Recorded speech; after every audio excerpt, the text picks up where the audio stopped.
అందరికీ నమస్కారం. మా ఛానల్కి తిరిగి స్వాగతం. 9,000 రూపాయలు పెన్షన్ నిజంగా ఒకరోజు 25,000 రూపాయలు అవుతుందా? లక్షలాది మంది వృద్ధుల జీవితాలు అకస్మాత్తుగా మారబోతున్నాయా? లేక ఇది ఎప్పుడైనా ఆవిరైపోయే ఒక ఆశ మాత్రమేనా? ఈరోజు కథ కేవలం గణాంకాల గురించి మాత్రమే కాదు. ఇది తమ జీవితాంతం పనిచేసి ఇప్పుడు తమ జీవితమంతా నెలసరి పెన్షన్పై ఆధారపడి ఉన్న పెన్షనర్ కథ. మేము ఈ అంశంలోకి వెళ్లే ముందు మీరందరూ మా ఛానల్కు సభ్యత్వాన్ని పొంది మాకు మద్దతు ఇవ్వాలని మేము అభ్యర్థిస్తున్నాము. కొన్ని నెలల క్రితం వరకు అంతా సాధారణంగానే ఉంది. పెన్షనర్లు తమకు వస్తున్న దానితోనే ఖర్చులను సర్దుబాటు చేసుకోవడానికి ప్రయత్నిస్తున్నారు. ద్రవ్యోల్బణం నెమ్మదిగా పెరుగుతోంది. మందుల ధరలు పెరుగుతున్నాయి. రోజువారీ ఖర్చులను నిర్వహించడం చాలా కష్టంగా మారుతోంది. కానీ అప్పుడు ఒక వార్త వచ్చింది. అది అకస్మాత్తుగా ఒక ఆశాకిరణాన్ని తెచ్చింది. ప్రభుత్వం 8వ వేతన సంఘం ఏర్పాటుకు ఆమోదం తెలిపింది. అక్కడే కథ మారడం మొదలైంది. నెమ్మదిగా చర్చలు ప్రారంభమయ్యాయి. సమావేశాలు ప్రారంభమయ్యాయి. ఆపై అందరినీ దిగ్భ్రాంతికి గురిచేసే ఒక అంకె వెలువడింది. కనీస పెన్షన్ 9,000 రూపాయల నుండి 25,000 రూపాయలకు పెరగవచ్చని చెప్పబడింది. ఒక్కసారి ఊహించుకోండి, దాదాపు 3 రెట్ల పెరుగుదల.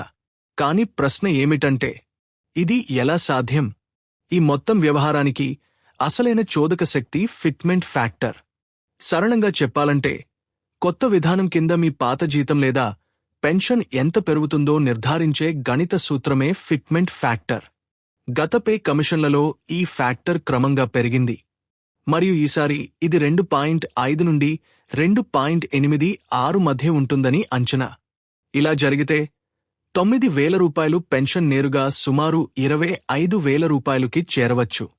ఇక్కడే లక్షలాది మంది హృదయాల్లో ఆశ చిగురించింది. కాని కథ అంత సులభం కాదు. ఎందుకంటే ఆశ పెరిగే కొద్దీ అనిశ్చితి కూడా మొదలవుతుంది. ఒకవైపు ఉద్యోగ సంఘాలు ఉన్నాయి. అవి కేవలం పెన్షన్ పెంపునే కాకుండా పాత పెన్షన్ పథకం ఓపీఎస్ను కూడా తిరిగి తీసుకురావాలని డిమాండ్ చేస్తున్నాయి. ప్రభుత్వం ఇప్పటికే ఇంత పెద్ద అడుగు వేసినప్పుడు మధ్యలోనే ఎందుకు ఆపాలని వారు అంటున్నారు. వారి డిమాండ్ స్పష్టం: సురక్షితమైన మరియు హామీతో కూడిన పింఛను. కాని మరోవైపు ప్రభుత్వముంది. అది కేవలం వాగ్దానాలకే కాక దేశ ఆర్థిక పరిస్థితికి కూడా కట్టుబడి ఉంటుంది. ఇక్కడే కథ కొత్త మలుపు తీసుకుంటుంది. ప్రపంచవ్యాప్తంగా పరిస్థితులు మారుతున్నాయి. భౌగోళిక రాజకీయ ఉద్రిక్తతలు పెరుగుతున్నాయి. సరఫరా గొలుసులు ప్రభావితమవుతున్నాయి. మరియు ఆర్థిక వృద్ధి వేగం కూడా ప్రశ్నార్థకంగా మారింది. దేశ ఆర్థిక వ్యవస్థ మందగిస్తే అది నేరుగా ప్రభుత్వ ఖజానాపై ప్రభావం చూపుతుంది. మరియు ఖజానాపై ఒత్తిడి పెరిగితే అప్పుడు మొట్టమొదటగా ఆగిపోయేది భారీ ఖర్చులే. అంటే ఈరోజు ఆశాజనకంగా కనిపిస్తున్న అదే పెరుగుదల రేపు తగ్గిపోవచ్చు. అందుకే నిపుణులు ఇప్పుడు మరో అవకాశాన్ని చర్చిస్తున్నారు.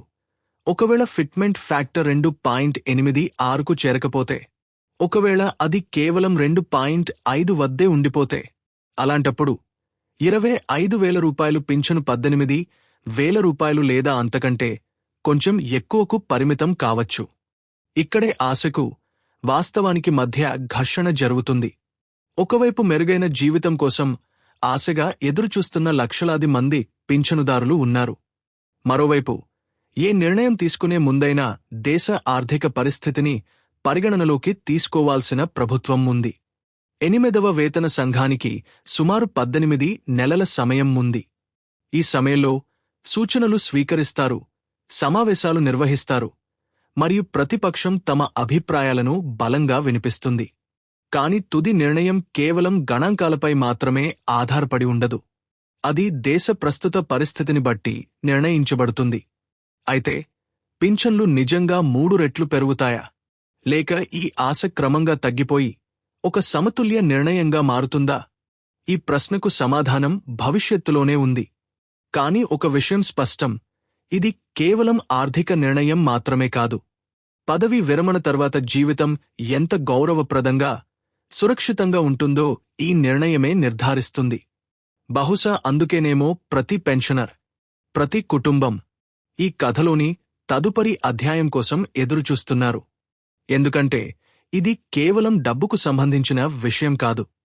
ఇది ప్రజలు తమ జీవితాంతం వ్యవస్థపై ఉంచే నమ్మకానికి సంబంధించినది. ఈ సమాచారం మీకు విలువైనదిగా అనిపిస్తే దయచేసి మీ వాట్సాప్ మరియు ఫేస్బుక్ గ్రూపులలో షేర్ చేయండి. మీ ప్రశ్నలతో క్రింద వ్యాఖ్యానించండి మరియు వాస్తవ ఆధారిత నవీకరణల కోసం సభ్యత్వాన్ని పొందడం మర్చిపోవద్దు. ఈ వీడియో చూసినందుకు ధన్యవాదాలు.